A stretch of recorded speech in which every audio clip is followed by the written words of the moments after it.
Hello friends, मैं आपकी दोस्त निशा मिश्रा आप सभी का स्वागत करती हूँ आपके अपने मार्गदर्शन चैनल में।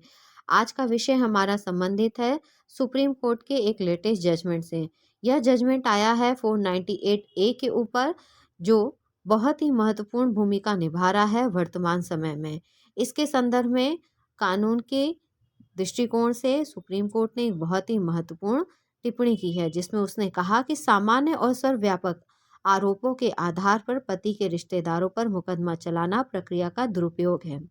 कहने का तात्पर्य यह है कि सभी के ऊपर जनरल एलिगेशन लगा दिए गए कि सबने मुझे मिलकर के दहेज के लिए प्रताड़ित किया है, मुझे इस प्रकार परेशान किया है, मुझे मारा पीटा है, किसका क्या रोल है ये सब कुछ भी नहीं बताया और जनरल एलिगेशन लगा करके उन सभी के ऊपर मुकदमा चलाना, यह एक कानून का दुरुपयोग है। इसी टिप्पणी के साथ आइए हम आगे बढ़ते हैं। और अगर आप इस चैनल पे नए हैं तो प्लीज़ इस चैनल को सब्सक्राइब करिए, वीडियो पसंद आए तो इसे लाइक करिए। आइए हम जानते हैं कि इस संदर्भ में सुनवाई किसने की। जस्टिस एस अब्दुल नजीर और जस्टिस कृष्ण मुरारी ने इस संदर्भ में सुनवाई की और पीठ ने क्या कहा यह भी समझते हैं। एक आपराधिक मुकदमे में अंततः बरी हो जाने के बाद भी आरोपी की गंभीर क्षति होती है, इसलिए इस प्रकार की कवायद को हतोत्साहित करना चाहिए।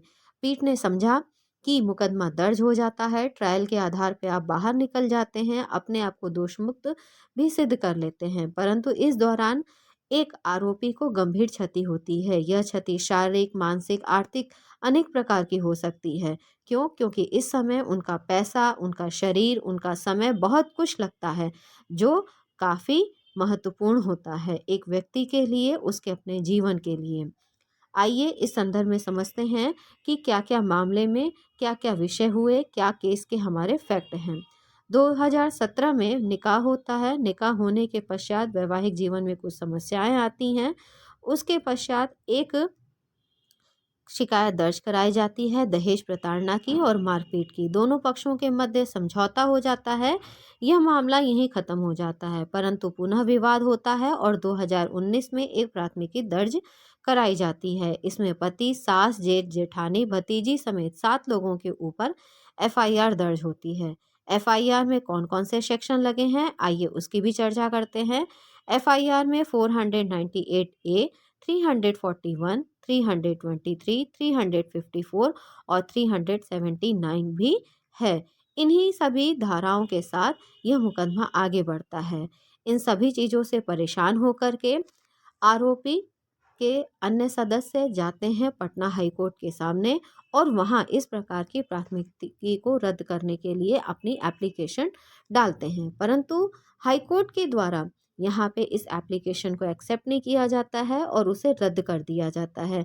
उन्हें किसी भी प्रकार की लीगल रेमेडी यहाँ पे नहीं प्राप्त होती है।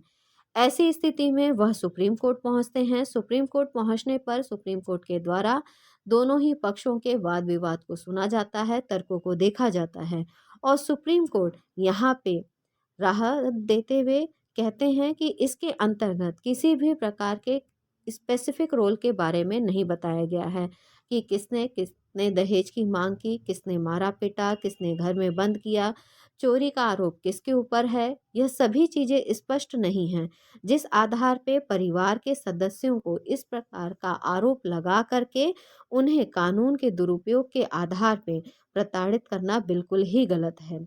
इस कानून का उपयोग बनाया गया था न्याय की प्राप्ति के लिए, न कि लोगों को परेशान करने के लिए और प्रताड़ित करने के लिए। इस प्रकार सुप्रीम कोर्ट ने सभी को राहत देते हुए इस प्राथमिकी को उनके ऊपर से रद्द किया, परंतु वर्तमान में अभी भी पति के ऊपर यह मुकदमा है, जो कि ट्रायल के आधार पे आगे बढ़ेगा।